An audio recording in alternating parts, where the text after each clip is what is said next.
அவர் உலக அதிசயமான வார்த்தையை பேசியிருக்காரு. அவங்க எங்க உடைக்காம இருக்காங்க? மகாராஷ்டிரால போனாங்க, பால் தாக்கரேனாவே மகாராஷ்டிரா நடுங்கும். ஒரு மரியாதை உள்ள தலைவர், அப்படிப்பட்ட வலிமையான தலைவர் குடும்பத்தையே சதிச்சது பாஜக RSS. பால் தாக்கரேக்கு பிறகு அவருடைய மகன் உத்தவ் தாக்கரே அங்க ஆட்சி செய்திருந்தார். அந்த சிவசேனாவை இரண்டாக உடைத்து ஷிண்டே சிவசேனான்னு உருவாக்கியவர் பாஜக. அதை முடிச்சுட்டு ஷிண்டே சிவசேனாவை க்ளோஸ் பண்ணிட்டு பாஜகவுடைய முதலமைச்சரை கொண்டாந்துருங்க. அதாவது ஒரு மாடல் இருக்கு. இங்க திராவிட மாடல்ன்றாங்க, நாங்க காமராஜர் மாடல்ன்றோம், எங்க தலைவர் ராகுல் மாடல்ன்றோம். ஆனா RSS மாடல் என்னன்னா, எங்கெங்க உறவு வைக்கிறார்களோ உறவாடி கெடுப்பது. ஆமை புகுந்த வீடு எப்படி இருக்குமோ அது மாதிரி பாஜக புகுன்ற மாநிலம் சிதைஞ்சு போயிடும்.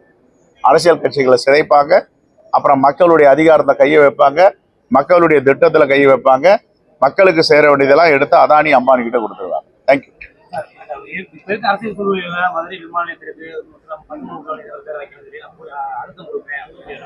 4 வருஷமா இருங்க.